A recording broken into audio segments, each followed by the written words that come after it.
Hi hello ಎಲ್ಲರಿಗೂ ನಮಸ್ಕಾರ. ನಾನು ನಿಮ್ಮ ಅನಾಮಿಕಾ ಅನು. ಅಭಿವ್ಯಕ್ತಿ ಕಥಾಲೋಕಕ್ಕೆ ಸ್ವಾಗತ. ಇನ್ನೂ ಯಾರೆಲ್ಲ ಈ ಚಾನಲ್ಗೆ ಸಬ್ಸ್ಕ್ರೈಬ್ ಆಗಿಲ್ಲ, ದಯವಿಟ್ಟು ಸಬ್ಸ್ಕ್ರೈಬ್ ಮಾಡಿಕೊಂಡು ಪ್ರೋತ್ಸಾಹ ನೀಡಿ. ಕತೆಗಳನ್ನು ಕೇಳಿ ಇಷ್ಟವಾದರೆ ಲೈಕ್ ಕೊಟ್ಟು ಕಮೆಂಟ್ ಮಾಡಿ ಹೆಚ್ಚು ಹೆಚ್ಚು ಶೇರ್ ಮಾಡುವುದರ ಮೂಲಕ ನಮಗೆ ಮತ್ತಷ್ಟು ಪ್ರೋತ್ಸಾಹ ನೀಡೋದನ್ನು ಮರಿಬೇಡಿ. ನನ್ನೆದೆಯ ಬಾಂದಳದಿ ಕಥೆಯ 14ನೇ ಅಧ್ಯಾಯವನ್ನು ನೀವೆಲ್ಲರೂ ಕೇಳಿ ಆನಂದಿಸಿದ್ದೀರಾ ಅಂತ ಭಾವಿಸ್ತೇನೆ. ಹಾಗಾದರೆ 15ನೇ ಅಧ್ಯಾಯವನ್ನು ಶುರು ಮಾಡೋಣ. ಇದೆಂಥ ಬೆಟ್ಟಿಂಗ್ ನಿಂದು ನೋಡು ನಕ್ಷು, ನಿನ್ನ ಪರವಾಗಿ ಯೋಚನೆ ಮಾಡಿ ನೋಡಿದ್ರೆ ಬಿಡು ಒಳ್ಳೇದಾಯ್ತಲ್ಲ ಅಂತ ಅನ್ಬೇಕು. ಆದರೆ ಅಂತ ಸತಿ ಮಾತನ್ನು ಮಧ್ಯದಲ್ಲಿ ತಡೆದು ಹೇಳ್ದ. ಅಣ್ಣ ಇರು, ನನ್ನ ಮಾತಿನ್ನೂ ಮುಗ್ದಿಲ್ಲ. ನಾನು ಅವನನ್ನು ಅಕ್ಸೆಪ್ಟ್ ಮಾಡ್ತೀನೋ ಬಿಡ್ತೀನೋ ಅದು ಸೆಕೆಂಡ್ರಿ. ಆದರೆ ಅವನು ಯಾರ ಮುಂದೆನೂ ಸೋಲ್ಬಾರ್ದಣ್ಣ, ಅವನು ಗೆಲ್ಲಬೇಕು. ಹಿ ಬಾರ್ನ್ ಟು ವಿನ್ ಅಷ್ಟೇ. ಈಡಿಯಟ್ ಇವತ್ತು ಶರದಿ ನಂಬಿಕೆ ಮುಂದೆ ಸೋತು ಹೋದ. ಶರದಿಗೆ ಅವನ ಮೇಲಿದ್ದಷ್ಟು ನಂಬಿಕೆ ಹೋದ ವರ್ಷ ನಾನು ಯಾರು ಅಂತ ಗೊತ್ತಿಲ್ಲದೆ ಇದ್ದಾಗಲೂ ನಾನು ಮುಂದೆ ಬರ್ತೀನಿ ಅಂತ ಇದ್ದಷ್ಟು ನಂಬಿಕೆ ನಾನು ಇಷ್ಟೆಲ್ಲ ಪರಿಚಯ ಆದಮೇಲೆ ನಾನು ಬರ್ತೀನಿ ಅನ್ನೋ ನಂಬಿಕೆ ಇಲ್ದಾಗೋಯ್ತು ಅಣ್ಣ. ನೀನು ಹೇಳ್ತೀಯ ನಂಗೆ ಗೊತ್ತು, ಇಟ್ಸ್ ಎ ಸಿಲ್ಲಿ ಮ್ಯಾಟರ್ ಅಂತ. ಆದರೆ ಇದು ನಂಬಿಕೆ ವಿಷಯ ಅನ್ಬೇಕೋ ಮತ್ತೇನು ಅನ್ಬೇಕೋ ನೀನೇ ಹೇಳು. ನಾನು ಎಸ್ಸೆ ಮುಗಿಸಿ ಕ್ಯಾಂಟೀನ್ ಹತ್ರನೇ ಸಿಗ್ತೀನಿ, ತಗೋ ಮೊಬೈಲ್ ಅಲೋ ಇಲ್ಲ ಇಟ್ಕೊಂಡಿರು ಅಂತ ಮೊಬೈಲ್ ಕೈಗಿತ್ತು ಜಾರಿ ಬಿದ್ದ ಕಂಬನಿಯನ್ನು ಮರೆಮಾಚಿ ಒಳ ನಡೆದಳು ನಕ್ಷತ್ರ. ಮಾತು ಮೂಕವಾಗಿತ್ತು. ನಕ್ಷತ್ರನ ನವಿ ವಿಷಯದಲ್ಲಿ ಸತಿ ಯಾವತ್ತೂ ಅಷ್ಟೊಂದು ಸೀರಿಯಸ್ ಆಗಿ ತಗೊಂಡಿರಲಿಲ್ಲ. ಮೀನ್ಸ್ ಅವಳಿನ್ನೂ ಚಿಕ್ಕವಳು, ಅವಳ ಬಗ್ಗೆ ತಕ್ಕ ಮಟ್ಟಿಗೆ ಒಲವಿರ್ಬೋದು, ಏನೋ ಇರೋದು ವಯೋಸಹಜ ಅಷ್ಟೇ. ಆದರೆ ಅವನ ಸೋಲು ಗೆಲುವು ಮರ್ಯಾದೆಗಳ ಬಗ್ಗೆ ಯೋಚನೆ ಮಾಡೋಷ್ಟು ಮೆಚ್ಯೂರ್ಡ್ ಲವ್ ಆಗೋಕ್ಕೆ ಇನ್ನೂ ಟೈಮ್ ಬೇಕು ಅಂತ ಅಂದ್ಕೊಂಡಿದ್ದ. ಆದರೆ ಇವತ್ತು ನಕ್ಷತ್ರ ತುಂಬ ಪ್ರಬುದ್ಧಳ ಹಾಗೆ ಮಾತನಾಡಿದ್ಲು. ಪ್ರೀತಿ ಸೆಕೆಂಡ್ರಿ, ಅವನ ಗೆಲುವು ಮೊದಲು ಅಂತ ಹೇಳಿದ್ಲು. ನವೀನ್ಗಿಂತ ಒಂದು ಹೆಜ್ಜೆ ಮುಂದೆನೇ ಯೋಚನೆ ಮಾಡಿದ್ಲು. ನಮ್ಮ ಜೊತೆ ಚಿಕ್ಕ ಹುಡುಗಿ ಥರ ಆಡ್ಕೊಂಡಿರೋಳಿಗೆ ಎಲ್ಲಿಂದ ಬಂತು ಈ ಮೆಚ್ಯೂರಿಟಿ? ಗೌಡ್ರು ಯಾರು ಕಾರಣ ಇಲ್ಲದೆ ಹಚ್ಕೊಳ್ಳೋರಲ್ಲ. ನಕ್ಷತ್ರಗಳಲ್ಲಿ ಆ ವಿಶೇಷತೆ ಇದೆ. ಅದಕ್ಕೆ ಅವರು ಅವಳನ್ನು ಆಯ್ಕೆ ಮಾಡಿರೋದು. ನವೀನಂಗಷ್ಟೇ ಅಲ್ಲ, ಆ ಮನೆ ಹಿರಿ ಸೊಸೆ ಆಗೋದಕ್ಕೆ ಬೇಕಾಗಿರೋ ಎಲ್ಲ ಕ್ವಾಲಿಟೀಸ್ ಅವಳಲ್ಲಿದೆ. ಆ ಕ್ವಾಲಿಟೀಸ್ನ ನೀರೆರೆದು ಬೆಳೆಸಬೇಕಾಗಿರೋದು ನಮ್ಮ ಕರ್ತವ್ಯ ಅಷ್ಟೇ. ಬುದ್ಧಿವಂತರು ಗೌಡ್ರು ಸೊಸೆನ ತಮ್ಮ ಮನೆತನಕ್ಕೆ ಹೇಗೆ ಬೇಕೋ ಹಾಗೆ ತಿದ್ಕೋತಾ ಇದ್ದಾರೆ. ಹೀಗೆ ಯೋಚನೆ ಮಾಡ್ತಾನೆ ಕುಳಿತಿದ್ದ ಮೊಬೈಲ್ ರಿಂಗ್ ಆಗುವವರೆಗೂ. ಮೊಬೈಲ್ ರಿಂಗ್ ಆದ ಸದ್ದಿಗೆ ಎಚ್ಚರವಾದಂತೆ ರಿಸೀವ್ ಮಾಡಿ ಹೇಳೋ ಅಂದ ಸತಿ. ಅತ್ತಲಿಂದ ನವಿ, ಏನೋ ನಿನ್ನ ತಂಗಿ ಜೊತೆ ನೀನು ಬರ್ತಿದ್ದೀಯಾ ಹೇಗೆ? ಶರದಿ ಕೂಡ ಇಲ್ಲೇ ಬಂದಿದ್ದಾಳೆ, ಬಾ ಕ್ಯಾಂಟೀನ್ ಪಕ್ಕ ಲಾನ್ಗೆ ಅಂತ ಕರೆದಿದ್ದ. ಸರಿ ಬಂದೇ ಇರು ಅಂತ ಕಾಲ್ ಡಿಸ್ಕನೆಕ್ಟ್ ಮಾಡಿ ಮತ್ತೆ ಯೋಚನಾ ಲಹರಿ ಮುಂದುವರೆದಿತ್ತು. ನಕ್ಷು ನನ್ನ ನಂಬಿ ಚೂರು ಸುಳ್ಳು ಕೊಟ್ಟಿದ್ದಾಳೆ, ಅದನ್ನ ಬಿಟ್ಕೊಡ್ಬಾರ್ದು ಅಂತ ಅಂದ್ಕೊಂಡ. ಆದರೂ ನಕ್ಷತ್ರ ನವೀನನ್ನು ನಿಜಕ್ಕೂ ಲವ್ ಮಾಡ್ತಿದ್ದಾಳ ಅಥವಾ ಬರೀ ರೆಸ್ಪೆಕ್ಟಾ? ಅವಳಾಗೆ ಹೇಳೋವರೆಗೂ ಕೇಳೋದು ಬೇಡ, ನಾನಾಗೆ ಆದರೂ ಹೇಗಾದರೂ ತಿಳ್ಕೊಬೇಕಲ್ಲ. ಹೇಗೆ ಅಂತ ಅನ್ಕೋಬೇಕಾದ್ರೆ ನಕ್ಷತ್ರಳ ಮೊಬೈಲ್ ತನ್ನ ಬಳಿಯೇ ಇರೋದು ನೆನಪಾಗಿ ಉಪಾಯವೊಂದು ಹೊಳೆದಂತಾಗಿತ್ತು. ನವಿ ಯತಿ ಶರದಿ ಇದ್ದ ಬಳಿಗೆ ತಲುಪಿ, ನವಿ ಮೊಬೈಲ್ ಕೊಡಿಲಿ ಸ್ವಲ್ಪ ಅಂತ ಮೊಬೈಲ್ ಪಡೆದುಕೊಂಡು ಬಂದೆ 2 ಮಿನಿಟ್ಸ್ ಎಂದು ಸ್ವಲ್ಪ ದೂರ ಬಂದು ನಕ್ಷತ್ರಳ ನಂಬರ್ಗೆ ಕಾಲ್ ಮಾಡಿದ್ದ. ನಂಬರ್ ಏನಂತ ಸೇವ್ ಮಾಡಿದ್ದಾಳೆ? If she is really loves ಗೊತ್ತಾಗುತ್ತೆ ಅಂದ್ಕೊಂಡು NC ಅಂತ ಸೇವ್ ಮಾಡಿದ್ಲು. NC ಅಂದರೆ ನವೀನ್ ಚುಕ್ಕಿ ಅಂತಿರಬಹುದಾ? ಕಾಂಟ್ಯಾಕ್ಟ್ ಫೋಟೋಗೆ ಮಾತ್ರ ನವೀನನ್ನ ಚಂದದೊಂದು ಫೋಟೋ ಹಾಕಿದ್ಲು. ನಕ್ಷತ್ರ ಅಪ್ಪ ಅಮ್ಮನ ಹೊರತುಪಡಿಸಿ ಯಾರ ನಂಬರ್ಗೂ ಫೋಟೋ ಹಾಕಿರಲಿಲ್ಲ ಅನ್ನೋದು ಅವನಿಗೆ ಗೊತ್ತಿದ್ದ ವಿಷಯ. ಜಾಣ ಕಳ್ಳಿ, ಇರಲಿ ಹೀಗೆ. ಸದ್ಯ ಈಗ ಅವಳಿಗಾಗಿರೋ ಬೇಜಾರಿಗೆ ಸಮಾಧಾನ ಮಾಡಬೇಕು. ನಮ್ಮ ಯಾರಿಂದನೂ ಸಮಾಧಾನ ಆಗಲ್ಲ, ಅವನೇ ಸಮಾಧಾನ ಮಾಡಬೇಕೀಗ. ಅದರಲ್ಲೆಲ್ಲ ರುಸ್ತುಮ್ ಅವನು. ನವೀನ ಕಾಯ್ತಿರ್ಲಿಲ್ಲ ಅಂತ ನಕ್ಷತ್ರಂಗೆ ಬೇಜಾರಾಗಿದೆ ಅನ್ನೋದು ನವೀನಂಗೆ ಗೊತ್ತಾಗಬಾರ್ದು. ಆದರೆ ಅವನೇ ಅವನಿಗಾಗಿರೋ ಬೇಜಾರಿಗೆ ಸಮಾಧಾನ ಮಾಡಬೇಕು. ಕಪಟ ನಾಟಕ ಸೂತ್ರಧಾರಿ ಕೃಷ್ಣ ದಾರಿ ತೋರೋ ಎನ್ನುತ್ತಾ ಬಂದು ಎಲ್ಲರ ಜೊತೆ ಕೂತ್ಕೊಂಡ ಸತಿ. ಇವರಿಬ್ಬರಿಗೂ ಏನೋ ಆಗಿದೆ ಕಣೋ ಇವತ್ತು. ಆವಾಗಲೇ ಅವಳು ಊದಿಸ್ಕೊಂಡಿದ್ಲು, ಈಗ ಶರದಿಯ ಸರದಿ ಅಂತ ನಾಟಕೀಯವಾಗಿ ಹೇಳಿದರು ಯತಿ ನವಿ ಇಬ್ಬರು. ಕೈಲಿದ್ದ ಬ್ಯಾಗನ್ನು ಎಸೆಯುತ್ತಾ, ಸುಮ್ಮನಿರಿ ಬ್ರದರ್, ನೀವು ನಿಮ್ಮನ್ನು ನಂಬ್ಕೊಂಡು ನಾನು ಬೆಟ್ ಕಟ್ಟಿದ್ದೆ ಗೊತ್ತಾ ಅಂತ ಅಂದ್ಲು ಶರದಿ. ಏನಂತ ಕಟ್ಟಿದ್ದೆ ಅಂತ ನವೀನ್ ಪ್ರಶ್ನಿಸಿದ್ದ. ಬಾಯಿ ತಪ್ಪಿ ಅರ್ಧ ಸತ್ಯವನ್ನಂತೂ ಹೇಳಿಯಾಗಿದೆ, ಪೂರ್ತಿ ಸತ್ಯ ಹೇಳುವಂತಿಲ್ಲ. ಏನಪ್ಪ ಮಾಡೋದು ಈಗ ಅಂತ ಯೋಚಿಸ್ತಲೇ, ನೀವು ಹೋದ ವರ್ಷ ಥರನೇ ವೆಯ್ಟ್ ಮಾಡ್ತಿದ್ರಿ, ಅವಳು ಸೋತಂಗೆ. ನೀವು ವೆಯ್ಟ್ ಮಾಡ್ತಿರ್ಲಿಲ್ಲ ಅಂದರೆ ನಾನು ಸೋತಂಗೆ. ಸೋತವರು ಗೆದ್ದವರಿಗೆ ಒಂದು ಡ್ರೆಸ್ ಕೊಡಿಸ್ಬೇಕು ಅಂತ ಬೆಟ್ ಕಟ್ಟಿದ್ವಿ ನೋಡಿ. ಈಗ ನಾನೀಗ ಕೊಡಿಸ್ಬೇಕು ಅವಳಿಗೆ. ಎಲ್ಲ ನಿನ್ನಿಂದಾನೇ, ಹೋಗು ಬ್ರೋ, ಹೇಟ್ ಯು ಅಂತ ಅಂದು ಶರದಿ. ಅಬ್ಬಬ್ಬಾ, ಫ್ರೆಂಡ್ಸ್ ಅಂದರೆ ಫ್ರೆಂಡ್ಸ್, ಬಿಟ್ಕೊಡ್ತಾಳಾ ನೋಡು ಫ್ರೆಂಡ್ನ ಅಂತ ಅಂದ್ಕೊಂಡ ಸತಿ. ನವಿ, ಮೌನಕ್ಕೂ ಮನಸ್ಸಿದೆ, ಆದರೆ ನೀನು ಹೇಳ್ಕೊಳ್ಳೋದು ಇನ್ನೂ ಬಹಳಷ್ಟಿದೆ ಕಣ. ಹೆಣ್ಮಕ್ಳು ಮನಸ್ಸು ಅಷ್ಟು ಸುಲಭವಾಗಿ ಅರ್ಥ ಆಗಲ್ಲ. ಯಾವಾಗ ಏನು ಬೆಟ್ಸ್ ಕಟ್ತಾರೋ ಏನೋ ಅಂತ ಅಂದ. ಇಂಪಾರ್ಟೆಂಟ್ ಕ್ಲಾಸ್ ಇತ್ತು, ಅದಕ್ಕೆ ಹೋಗಿದ್ದೆ. ಹೀಗೆ ನೋಡು, ಓಲ್ಡ್ ಡೇ ಇಲ್ವಾ? ಸಾರಿ, ಈಗೇನು ಡ್ರೆಸ್ ತಾನೇ, ನಾನೇ ದುಡ್ಡು ಕೊಡ್ತೀನಿ, ಅವಳು ಕೇಳಿದ್ದಂಥದ್ದು ಕೊಡಿಸು ಆಯಿತಾ ಅಂತ ನವೀನ್ ಹೇಳ್ದ.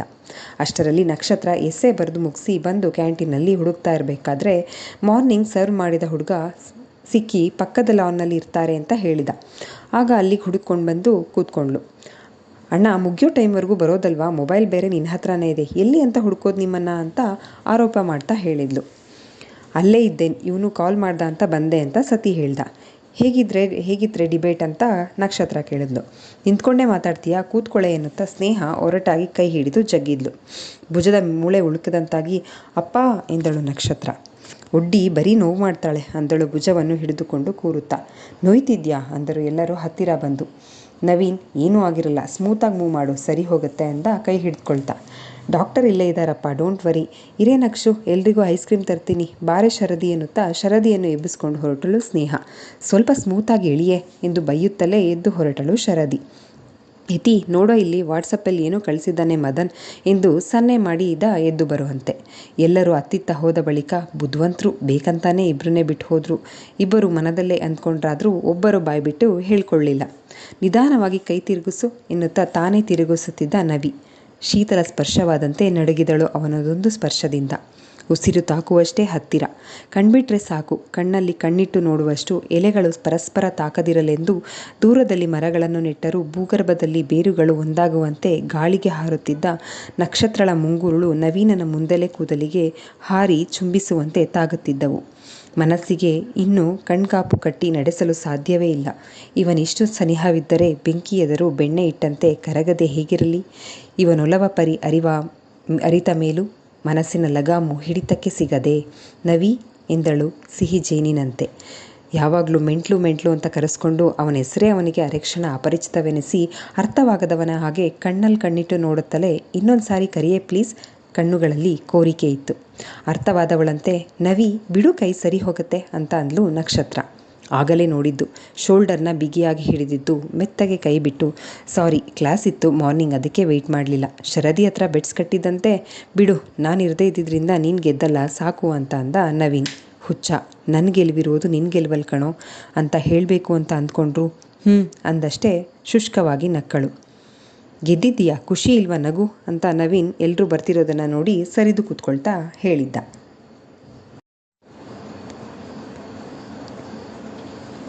ಅಷ್ಟೇನು ಚೆನ್ನಾಗಾಗಲಿಲ್ಲ ಕಣೆ, ಡಿಬೇಟ್ ಶರದಿ ಬರಬಹುದು.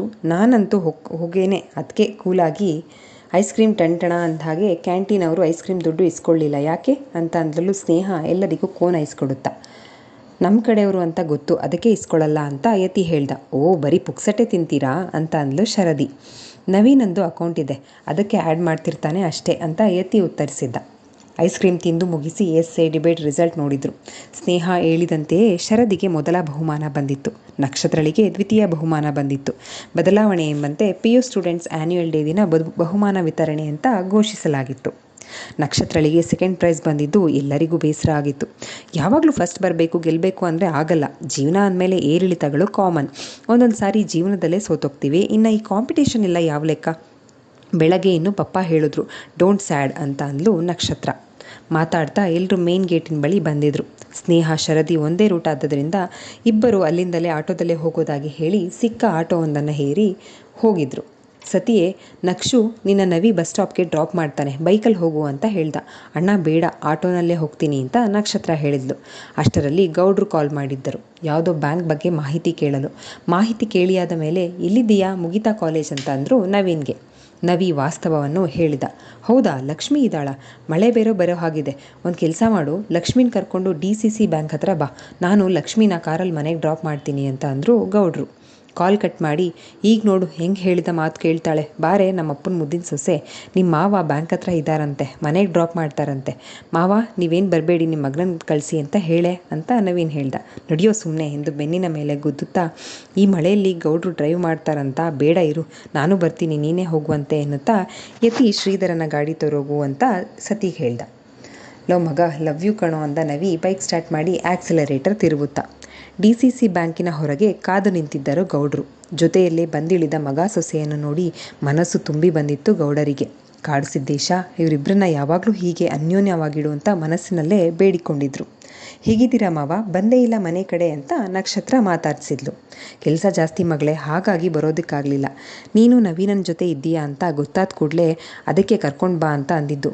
ಬಾ ಏನಾದರೂ ತಿನ್ನುವಂತೆ ಮೊದಲು ಅಂತ ಪಕ್ಕದಲ್ಲಿದ್ದ ಸ್ನ್ಯಾಕ್ ಸೆಂಟರ್ ಕಡೆ ಹೋಗ್ತಾ ಅಷ್ಟರಲ್ಲೇ ಸತಿ ಕೂಡ ಬಂದಿಳಿದಿದ್ರು. ಗೌಡ್ರೆ, ಚಾಟ್ ಸೆಂಟರ್ಗೆ ಹೋಗ್ತಿದ್ದೀರಾ ನೀವು ಅಂತ ಅಚ್ಚರಿಯಿಂದ ಕೇಳಿದ್ದರು ಗೆಳೆಯರು. ಸಂಜೆ ಆಯ್ತಲ್ಲ, ಲಕ್ಷ್ಮಿಗೆ ಚಾಟ್ಸ್ ಇಷ್ಟ, ಅದಕ್ಕೆ ಬಂದ್ರೋ ನಿಮಗೂ ಕೊಡಿಸ್ತೀನಿ ಅಂತ ಗೌಡ್ರು ಹೇಳಿದರು.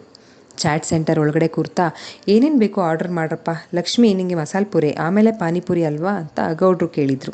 ಎಲ್ಲರಿಗೂ ಒಂದೊಂದು ಪ್ಲೇಟ್ ಮಸಾಲೆ ಪುರಿ ಪಾನಿಪುರಿ ಆರ್ಡರ್ ಮಾಡಿದ್ದ ನವಿ. ಒಂದು ಬೇಲ್ಪುರಿ ಅಂದಳು ನಕ್ಷತ್ರ. ಯಾರಿಗೆಂಬಂತೆ ನೋಡಿದ್ದ ನವೀನ್ಗೆ ಮಾವ ಬೇಲ್ಪುರಿ ತಿಂತಾಳೆ ಅಂತ ಹೇಳಿದ್ಲು. ಗೆಳೆಯರೆಲ್ಲರಿಗೂ ಇದು ಹೊಸ ವಿಷಯ. ಸೊಸೆನ ಮಾವ ತಮ್ಮ ಮನೆಗೆ ಬೇಕಾದಂಗೆ ತಿದ್ಕೋತಿದ್ದಾರೆ, ಜೊತೆಗೆ ಸೊಸೆಗೆ ಇಷ್ಟ ಆಗೋ ಥರಾನೂ ಬದಲಾಗ್ತಿದ್ದಾರ. ಮಾವನ ಸೊಸೆ ಬದಲಾಯಿಸ್ತಿದ್ದಾಳ. ಒಟ್ಟಿನಲ್ಲಿ ಒಬ್ರಿಗೊಬ್ರು ಪೂರಕ, ನೋಡೋಕ್ಕೆ 2 ಕಣ್ಣು ಸಾಲದು ಈ ಅನುಬಂಧ ಅಂತ ಅಂದ್ಕೊಂಡ ಸತಿ. ಸರ್ವರ್ ಮಸಾಲ ಪುರಿ ಪಾನಿಪುರಿಗಳನ್ನು ತಂದಿಟ್ಟಿದ್ದ. ಪಾನಿಪುರಿ ಪ್ಲೇಟೊಂದನ್ನು ತೆಗೆದುಕೊಂಡ ಗೌಡರು ಪೂರಿಯೊಂದಕ್ಕೆ ಪಾನಿ ತುಂಬ ತೊಡಗಿದರು. ಅಪ್ಪ, ನೀವು ಪಾನಿಪುರಿ ತಿಂತೀರಾ? ಚೈಲ್ಡು, ಪರವಾಗಿಲ್ವೇ, ಅಪ್ಪನ ಅಪ್ಡೇಟ್ ಮಾಡಿದೀಯಾ ಅಂತ ಅಂದ ನವಿ ತಿನ್ನುತ್ತಾ. ಗೌಡರು ಆ ಮಾಡು ಮಗಳೇ ಎನ್ನುತ್ತಾ ಪಾನಿಪುರಿ ತಿನ್ನಿಸಿದ್ರು. ವಾವ್, ಸೂಪರ್ ಮಾವ, ಟೇಸ್ಟ್ ಎಂದ ಅಂದಳು ತಿನ್ನುತ್ತಲೇ. ನಿಧಾನ, ತಿಂದ್ಬಿಟ್ಟು ಮಾತಾಡು ಎನ್ನುತ್ತಾ ಬೇಲ್ಪುರಿ ತಿನ್ನೋದಕ್ಕೆ ಶುರು ಮಾಡಿದರು. ಹೆಂಗೆ ನಾವು ಎನ್ನುವಂತೆ ಕಿಚಾಯಿಸಿದ್ದಳು ನವೀನ್ ಕಡೆಗೆ ನೋಡಿ. ಸೂಪರ್ ಎನ್ನೋ ಹಾಗೆ ಸನ್ನೆ ಮಾಡಿದ್ದ. ಆಚೆ ಬಂದಾದ ಮೇಲೆ ಈಗ ಯಾರ್ಯಾರು ಯಾವ ಕಡೆ ಹೋಗೋದು ಅಂತ ನವೀನ್ ಕೇಳಿ ಹೋಗೋ ಲಕ್ಷ್ಮಿನ ಬಿಟ್ಟು ಬಾ, ನಾನು ಸತಿ ಜೊತೆ ಬೈಕ್ನಲ್ಲಿ ಹೋಗ್ತೀನಿ ಅಂತ ಅಂದರು ಗೌಡರು ಮನಸ್ಸು ಬದಲಾದಂತೆ. ಆಕಾಶಕ್ಕೆ ಮೂರೇ ಗೇಣು ಅನ್ನೋ ಹಾಗೆ ಆಗಿತ್ತು ನವೀನನಿಗೆ. ಗೌಡ್ರು ಯಾಕಿವತ್ತು ಈ ಥರ ಬಿಹೇವ್ ಮಾಡ್ತಿದ್ದಾರಲ್ಲ? ಆಶ್ಚರ್ಯದ ಜೊತೆಗೆ ಭಯವೂ ಆಗಿತ್ತು ಯತಿಗೆ. ಮನದಲ್ಲಿ ಅಪಶಕುನದಂತೆ ತೋರಗೊಡದೆ ಗೌಡ್ರು ಫುಲ್ ಹ್ಯಾಪಿ ಇವತ್ತು ಅಂತ ಅಂದ. ಹೂ ಕಣೋ, ಗಾಡಿ ತೆಗಿ ಮೊದಲು, ಲಕ್ಷ್ಮಿ ಕಾರ್ ಹತ್ತು ಅಂತ ಅಂದವರು ಬ್ಯಾಕ್ ಡೋರ್ ತೆಗೆಯಲು ಹೋದವಳಿಗೆ ಮುಂದೆನೇ ಕೂರಬಾರ್ದಾ ಅಂತ ಅಂದರು ಗೌಡರು. ಸರಿ ಮಾವ ಎಂದು ಫ್ರಂಟ್ ಸೀಟಿನಲ್ಲಿ ಕುಳಿತಳು ನಕ್ಷತ್ರ. ಇತ್ತ ಕಾರಿಗೆ ಹೊರಗೆ ನಿಂತು ನವಿ ಸತಿ ಜೊತೆ ಮಾತನಾಡ್ತಿದ್ದ. ಏನೋ ಇವತ್ತು ಅಪ್ಪ ಇಷ್ಟೊಂದು ಚೇಂಜಸ್ ಆಗಿದ್ದಾರೆ, ಕನಸೋ ಇದು ನನಸೋ ಇದು ಅಂತ ಅಂದ. ಕನಸೇನಲ್ಲ, ನನಸೆ. ಎಕ್ಸೈಟ್ ಆಗಿ ಓವರಾಗಿ ಆಡಬೇಡ, ಹುಷಾರು, ಸೇಫಾಗಿ ಕರ್ಕೊಂಡು ಹೋಗಿ ಬಿಟ್ಟು ಬಾ. Have A memorable nice time ಅಂತ ಸತಿ ಹೇಳ್ದ. ಸರಿ, ಆಮೇಲೆ ಬಂದು ಮಾತಾಡ್ತೀನಿ ಎನ್ನುತ್ತಾ ಡೋರ್ ತೆಗೆದು ಒಳಗೆ ಕೂತು ಡೋರ್ ಹಾಕಿಕೊಂಡು ಗ್ಲಾಸ್ ಇಳಿಸಿದ್ದ. ಡೋರ್ ಬಳಿ ಬಂದ ಗೌಡರು, ಹುಷಾರು ನವೀನ, ಲಕ್ಷ್ಮಿನ ಜೋಪಾನ ಮಾಡ್ತೀಯಲ್ವಾ ಅಂತ ಅಂದರು. ಅಪ್ಪ ಡೋಂಟ್ ವರಿ, ಬೇಗ ಬರ್ತೀನಿ ಎನ್ನುತ್ತಾ ಸ್ಟೇರಿಂಗ್ ತಿರುಗಿಸಿದ. ಕಾರು ಚಲಿಸಲಾರಂಭಿಸಿದವು. ಹಿಂದೆಯೇ ಬೈಕುಗಳು ಕೂಡ ಆರಂಭಿಸಿದವು. ಸರ್ಕಲ್ ರೀಚ್ ಆಗಿ ಲೆಫ್ಟ್ ಟರ್ನ್ ಆಗೋವರೆಗೂ ನವೀನ್ ವಿನಯ ವಿದ್ಯಾರ್ಥಿಯಂತೆ ಸುಮ್ಮನೆ ಇದ್ದ.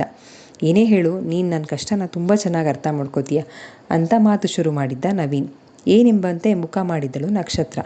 ಗೌಡ್ ಹತ್ರ ವಿಷಯ ಹೇಗಪ್ಪ ಹೇಳೋದು ಅನ್ನೋ ಟೆನ್ಷನ್ ಇಲ್ವಲ್ಲ, ನೀನೇ ಅಪ್ಪನ ಒಪ್ಸ್ತಿದೀಯಲ್ಲ ಗೌಡ್ರು ಮನೆ ಹಿರಿ ಸೊಸೆ ಆಗಕ್ಕೆ, ಎಂದು ಕಾಲರ್ ತೋರಿಸುತ್ತಾ. ಅಲ್ವಾ ಪ್ಯಾರ್ ಅಂದ ನವೀನ್. ಇಡಿಯಟ್, ಮಾವನ ಜೊತೆ ಚೆನ್ನಾಗಿದ್ರೆ ನಿಂಗೆ ಬೇಕಾದಂಗೆ ಅನ್ಕೋತೀಯ, ಒದೇ ಕಮ್ಮಿ ಆಗಿದಾವೆ ನಿನಗೆ ಅಂತ ಅಂದಳು ನಕ್ಷತ್ರ ಲೆಫ್ಟ್ ಶೋಲ್ಡರ್ಗೆ ಗುದ್ದುತ್ತಾ. ತಕ್ಷಣವೇ ಒಂದೇ ಕೈನಲ್ಲಿ ಸ್ಟೇರಿಂಗ್ ಹಿಡಿದು ಎಡಗೈ ನಕ್ಷತ್ರಳ ತೋಳನ್ನು ಆವರಿಸಿ ಎದೆಗೊರಗಿಸಿಕೊಂಡಿತ್ತು. ನವೀನ್ ಹಾರ್ಟ್ ಬೀಟ್ ನಕ್ಷತ್ರಳಿಗೆ ಕೇಳಿಸ್ತಿತ್ತು. ಒಂದು ಕ್ಷಣ ಹೀಗೆ ಇದ್ದು ಬಿಡಲೇನು? ಒಳಮನಸ್ಸು ಅವಳ ಒಪ್ಪಿಗೆಗಾಗಿ ವಿನಂತಿಸಿತ್ತು. ಬೇಡ ಎಂದು ನಿರಾಕರಿಸಿ, ಬಿಡೋ, ನೀನು ಈಗೆಲ್ಲ ಆಡಿದ್ರೆ ಮಾವಂಗೆ ಹೇಳ್ತೀನಿ ಅಷ್ಟೇ ಅಂತ ಅಂದ್ಲು. ಒಳ್ಳೆ ಚಿಕ್ಕ ಮಗಳಿಗೆ ಗುಗ್ಗಯ್ಯ ಅಂತ ಎದುರಿಸೋ ಹಾಗೆ ಮಾವಂಗೆ ಹೇಳ್ತೀನಿ ಅಂತ ಎದುರಿಸಕ್ಕೆ ಬರ್ತಾಳೆ ಅಂದ ನವೀನ್. ಅಷ್ಟರಲ್ಲಿ ಪಕ್ಕದಲ್ಲಿ ಪಾಸ್ ಆದ ಸ್ಕೂಟಿಯಲ್ಲಿದ್ದ ಇಬ್ಬರು ಹುಡುಗಿಯರು ಪರಿಚಿತರಂತೆ ಹಿಂದೆ ತಿರುಗಿ ನೋಡ್ಕೊಂಡು ಹೋಗಿದ್ರು. ಇಲ್ಲಿಗೆ ಈ ಸಂಚಿಕೆ ಮುಕ್ತಾಯವಾಗಿತ್ತು. ನಿಮ್ಮೆಲ್ಲರಿಗೂ ಈ ಸಂಚಿಕೆ ಇಷ್ಟವಾಗಿದೆ ಅಂತ ಭಾವಿಸ್ತೇನೆ. ದಯವಿಟ್ಟು ನಿಮ್ಮ ಅನಿಸಿಕೆ ಅಭಿಪ್ರಾಯಗಳನ್ನು ಕಮೆಂಟ್ ಸೆಕ್ಷನಲ್ಲಿ ಹಂಚ್ಕೊಳ್ಳೋದನ್ನು ಮರಿಬೇಡಿ. ಧನ್ಯವಾದಗಳು.